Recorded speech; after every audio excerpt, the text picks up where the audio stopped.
আজকে একটা বলে কালকে আবার আরেকটা বলছে।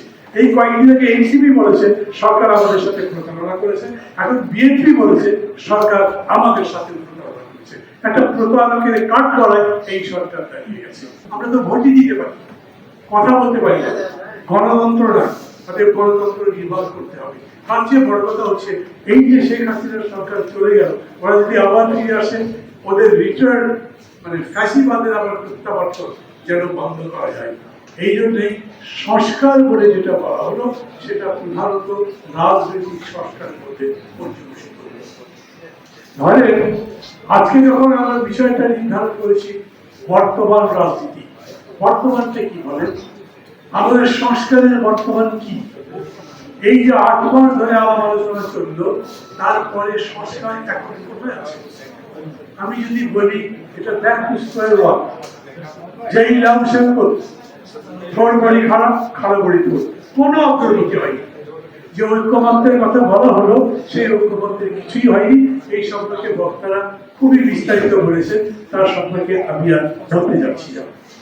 Professor doctor Mohammad Yunus, huge personality, সারা দুনিয়ার মধ্যে একদম পরিচিত as a reformer, as a performer, as a doer, কিন্তু বাংলাদেশের এখানে এসে দেখা গেল তিনি কিছুই করতে পারলেন না।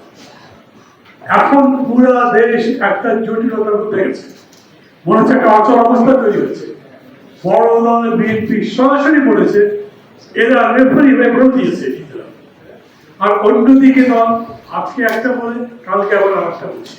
এই কয়েকদিন আগে এনসিপি বলেছে সরকার আমাদের সাথে প্রতারণা করেছে, এখন বিএনপি বলেছে সরকার আমাদের সাথে প্রতারণা করেছে। একটা প্রতারণাকে কাট করায় এই সরকার দাঁড়িয়ে গেছে। কি হবে এখন?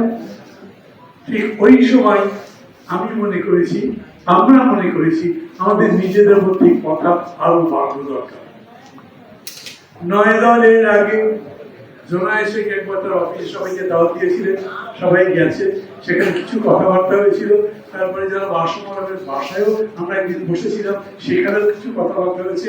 তারই ধারাবাহিকতায় আমরা মনে করেছি আমাদের কথা বলা দরকার। দেশটা কি সত্যি কথা আটকে গেল? আমাদের যাওয়ার পথ, এগোবার পথ বন্ধ হলো নাকি যেতে পারি? আমরা যদি সাথে যেতে পারি তাহলে সে কোন পথ?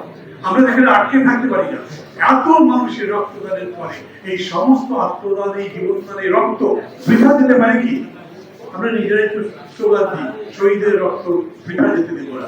তো বৃথা যদি যেতে না দিই তাহলে আমাদেরকে পথ বের করতে হবে কি করে রাখতে পারি।